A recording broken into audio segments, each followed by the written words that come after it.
Good morning, all my dear children.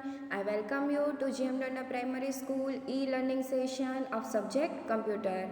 I hope you all are fit and fine at home. Now we will see our lesson 1 about a computer. Now, first is computer processing. What is computer processing? Computer कैसे work करता है? Computer follows all the instruction that we given to the computer.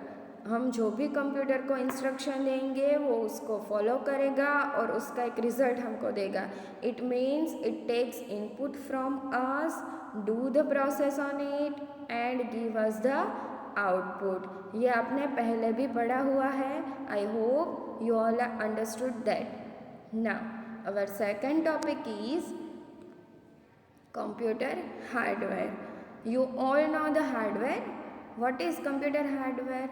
All the computer parts that we can touch, it is called the computer hardware. Computer hardware में भी अलग अलग devices आते हैं, जैसे कि input device, output device, processing device और storage device. Now first, what is input device? जो भी डिवाइस, कंप्यूटर के जो भी पार्ट कंप्यूटर में इनपुट डालने में, इनपुट देने में हमारी हेल्प करते हैं, उसको हम क्या बोलते हैं? Input device. For example keyboard, mouse, scanner, joystick etcetera. Second is CPU, the processing device, central processing unit. अभी CPU के 3 मेन फंक्शंस है. First part of CPU is function is control unit, CU, that controls all the components, all the parts or all the process of the computer. Second is ALU, arithmetic and logic unit.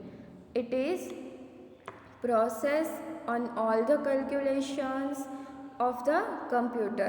जो भी calculations होते हैं और logically things होती है वो कौन देखता है? ALU. And third is MU, that means memory unit. It stores all the data of the computer in that memory. Computer की मेमोरी में जो स्टोर करता है वो कौन देखता है? Memory unit. Now the third is output device. What is output devices? The computer parts that can help the computer to give us the output. Computer को आउटपुट देने में जो भी डिवाइसेस हेल्प करते हैं उसको बोलते हैं output device. For example monitor, जो हमको स्क्रीन पे रिजल्ट दिखाता है. प्रिंटर, जो हमको प्रिंट करके देता है. Speaker, projector etcetera. And fourth is storage device, जो मेमोरी को स्टोर करते हैं, हमारा डेटा स्टोर करते हैं. That is hard disk, CD, DVD, flash drive etcetera. Now our second topic is the unit of time. CPU जो work करता है कंप्यूटर में वो बहुत हाई स्पीड में करता है. हमने देखा हुआ है कि हमको तुरंत रिजल्ट मिल जाता है. तो टाइम यूनिट मेज़र होता है माइक्रो सेकेंड में. सेकेंड के भी कितने सारे पार्ट्स पड़ते हैं और उसमें कंप्यूटर वर्क कर लेता है. तो टेबल जो आपको दिया है वो टाइम का दिया है, कितनी सेकेंड्स में कंप्यूटर काम कर लेता है. Unit of time and part of a second, millisecond. What is millisecond? 1000 part of the second is millisecond. Microsecond, 1 millionth part of the second is microsecond. Nanosecond, 1 billionth part of second. And picosecond, 1 trillionth part of the second. Computer इतनी seconds में, मतलब इतनी seconds में भी नहीं, second के 1000 part में हमको वर्क करके दे देता है और इतनी एक्यूरेसी से भी वर्क करता है. Now computer software. What is computer software? आप सबको पता है कि हमको कंप्यूटर को इंस्ट्रक्शन देनी पड़ती है. A set of instruction we give to the computer is called program and one or more program make a software. एक और एक से ज़्यादा प्रोग्राम जब मिल जाते हैं एक साथ तो वो सॉफ्टवेयर बना देते हैं. सॉफ्टवेयर हम देख सकते नहीं हैं पर वो वर्क करता है कंप्यूटर में. दिस प्रोग्राम सॉफ्टवेयर किस में लिखे होते हैं? कंप्यूटर लैंग्वेज में, जो कंप्यूटर को समझ में आती है ऐसी लैंग्वेज में कंप्यूटर सॉफ्टवेयर्स बनते हैं. There is a two type of software. First is application software. The software that is designed for the help of the user for specific application. Specific application जो यूज़र यूज़ करते हैं उसको help करने के लिए, user को help करने के लिए जो सॉफ्टवेयर बनाया जाता है उसको बोलते हैं एप्लीकेशन सॉफ्टवेयर. फॉर एग्ज़ाम्पल आप कौन कौन सा वर्क करते हो लैब में? पेंटिंग्स बनाते हो, वर्ड्स में फाइल बनाते हो, फोटोशॉप में काम करते हो, एक्सेल शीट में काम करते हो. तो ये सब जो सॉफ्टवेयर है वो क्या हेल्प करते हैं? आपको हेल्प करते हैं कि आप वो प्रोग्राम कंप्लीट कर सके. तो उसको क्या बोलते हैं? Application software. And second type is system software. What is system software? जो सॉफ्टवेयर डिज़ाइन किया गया है एप्लीकेशन सॉफ्टवेयर को कंट्रोल करने के लिए, ऑपरेट करने के लिए और एग्जीक्यूट करने के लिए, उसको सिस्टम सॉफ्टवेयर बोलेंगे. जो भी सॉफ्टवेयर एप्लीकेशन सॉफ्टवेयर को रन होने में, एग्जीक्यूट होने में हेल्प करता है उसको सिस्टम सॉफ्टवेयर बोलते हैं. इम्पोर्टेंट सिस्टम सॉफ्टवेयर वो है ऑपरेटिंग सिस्टम. मैंने आपको बताया हुआ है हमारे कंप्यूटर में ओएस वर्क करता है. मतलब जब भी हम कंप्यूटर स्टार्ट करेंगे तो आपने देखा होगा ब्लू कलर में विंडोज़ एक्सपी, विंडोज़ 7 ऐसा लिखा हुआ आता है. तो वो क्या है? वो ऑपरेटिंग सिस्टम का नाम है जो उस स्पेसिफिक कंप्यूटर में सब प्रोग्राम रन करने में कंप्यूटर को हेल्प करता है. उसे बोलते हैं ऑपरेटिंग सिस्टम. मोस्ट कॉमन जो ऑपरेटिंग सिस्टम अभी वर्क हो रही है वो है विंडोज़. कौन सी वर्क हो रही है? विंडोज़ 7, विंडोज़ एक्सपी वो सबसे ज़्यादा यूज़ होने वाली ऑपरेटिंग सिस्टम है. और हमारे लैब में भी विंडोज़ ही वर्क करता है, वो आप सबने देखा होगा. Now next, binary system. What is binary system? Digital computer design to use the binary number system. जो डिजिटल कंप्यूटर है वो बाइनरी नंबर सिस्टम यूज़ करते हैं. अभी binary system has only 2 digits 0 and 1. Binary system में only 2 digits है 0 and 1. अभी each digit को क्या बोलेंगे? बिट. 1 बिट. एक स्पेसिफिक डिजिट को हम एक बिट बोलेंगे. The group of 8 bit is called a byte. जब 8 डिजिट का बिट बन जाता है तो उसको हम बाइट बोलेंगे. फॉर एग्ज़ाम्पल मैंने आपको यहाँ पे दिया हुआ है तो नंबर 1 कैसे लिखा है? बाइट में लिखा है, मतलब 8 डिजिट में लिखा है. And all the letter, alphabet, all the number, special characters. Computer design used a combination of 8 binary digit or bit. Computer number system byte का ही यूज़ करती है. अभी बाइनरी सिस्टम में 0 एंड 1 की भाषा ही कंप्यूटर समझ में आता है. कंप्यूटर को समझ में आता है कौन सी? Binary number system. उसको डेसिमल नंबर सिस्टम समझ में आती नहीं है.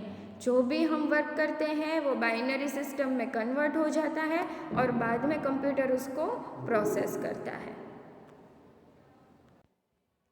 Now next, convert decimal number two binary number. Converting decimal number two binary number, वो कैसे होगा? हम जो भी डेसिमल नंबर यूज़ करते हैं उसको कंप्यूटर 0 1 की लैंग्वेज में कैसे कन्वर्ट करेगा। तो हम देखते हैं, हम एग्जांपल लेते हैं डेसिमल नंबर 5 का कि कैसे वो 10 की लैंग्वेज में कन्वर्ट होता है। तो हमको क्या करना है, आप सबको ये आता ही है। देखो, अगर मैंने नंबर 5 लिया तो बाइनरी नंबर सिस्टम में इसको कोई भी नंबर को हमको रिपीटेडली 2 से डिवाइड करना है। मैंने आपको यहाँ पे दिया हुआ है कि 5 को 2 से डिवाइड करेंगे तो पहले रिमाइंडर बचेगा 1, फिर रिमाइंडर बचेगा 0 और फिर रिमाइंडर बचेगा 1। तो जो भी रिमाइंडर बचती है उसको बॉटम से लेकर टॉप तक को लाइन में लिखना है। मतलब पहले नीचे से लिखना है 1, फिर 0, फिर 1। तो जो रिमाइंडर बचेगी उसको हमको लाइन में लिख देना है। तो 5 का बाइनरी कोड हो गया 101, और उसको बाइट में कैसे लिखेंगे वो भी मैंने आपको यहाँ पे दिया हुआ है, और आपकी बुक में भी ऐसे ही दिया हुआ है। Now second, converting binary number two decimal system. अभी हमने डेसिमल में से बाइनरी को कन्वर्ट किया, अभी हम देखेंगे बाइनरी में से डेसिमल में कैसे कन्वर्ट करेंगे। लेट अस कन्वर्ट 101, क्योंकि 101 ही हमने एग्जाम्पल लिया है तो वो वापस डेसिमल में कैसे कन्वर्ट होगा मैं वो आपको एक्सप्लेन कर रही हूँ। आप देख सकते हैं 101 की प्लेस वैल्यू ली हुई है, तो भी फर्स्ट 1 की प्लेस वैल्यू क्या होगी 100, और 0 की प्लेस वैल्यू क्या है 10, और 1 की प्लेस वैल्यू क्या है 0। अभी जिसकी जितनी प्लेस वैल्यू होगी, मतलब 1 की प्लेस वैल्यू है 100, तो 100 में कितने 0 आते हैं 2। 0 की प्लेस वैल्यू क्या है 1, तो उसमें कितने 0 आते हैं 1। एंड 1 की प्लेस वैल्यू क्या है 0, तो उसमें कितने 0 आते हैं 0 ही नहीं आता है, उसमें 0 आता ही नहीं है। तो अभी क्या होगा 1 की प्लेस 1 इंटू 2^2, क्योंकि 1 की प्लेस वैल्यू 100 है, प्लस 0 इंटू 2^1, क्योंकि 0 की प्लेस वैल्यू 10 है, और प्लस 1 इंटू 2^0, क्योंकि 1 की प्लेस वैल्यू 0 है। अभी हम क्या करेंगे 1 इंटू 2^2, मतलब 4 plus 0 plus 1 equal to 5। I hope you all understood that. अभी the biggest drawback of using the binary system is that you have to deal with long string of 0 and 1. Now another number system to solve this problem is hexadecimal number system. As you know, hexadecimal number system में क्या होता है 16 unique symbol use होते हैं hexadecimal number system में, तो वो आपको इतनी डीपली जाने की ज़रूरत नहीं है। अभी हम देखेंगे the storage capacity of a computer in byte is also measure in power of 2। Storage capacity computer की KB में होती है MB, GB and TB, kilobyte, megabyte, gigabyte and terabyte. 1 KB, it means 1024 bytes. 1 MB means 1024 KB. 1 gigabyte, 1 GB, it means 1024 MB. And 1 terabyte, 1 TB means 1024 GB. I hope you understand that. Now, thank you for listening me carefully. If you have any query, तो हम जब school में मिलेंगे तो sort out करेंगे। आप note down करके रख लेना। अभी मैंने आपको ऑपरेटिंग सिस्टम के बारे में एक्सप्लेन किया था, तो मेरा आपसे क्वेश्चन भी है कि हमारी स्कूल में extra marks smart board use होता है, तो हमारे स्मार्ट बोर्ड में कौन सी ऑपरेटिंग सिस्टम यूज़ होती है वो मैंने या मोना मिस ने आपको बोला भी होगा। अगर आपको याद है, नहीं याद है तो ढूंढ के रखना, हम मिलेंगे तो आपको मुझे आंसर देना है ना। मैंने आपको एक PDF भी भेजा है व्हाट्सएप में, आपको टेक्स्ट बुक में और फेयर बुक में क्वेश्चन आंसर्स लिख लेने हैं। Thank you, stay safe, stay healthy.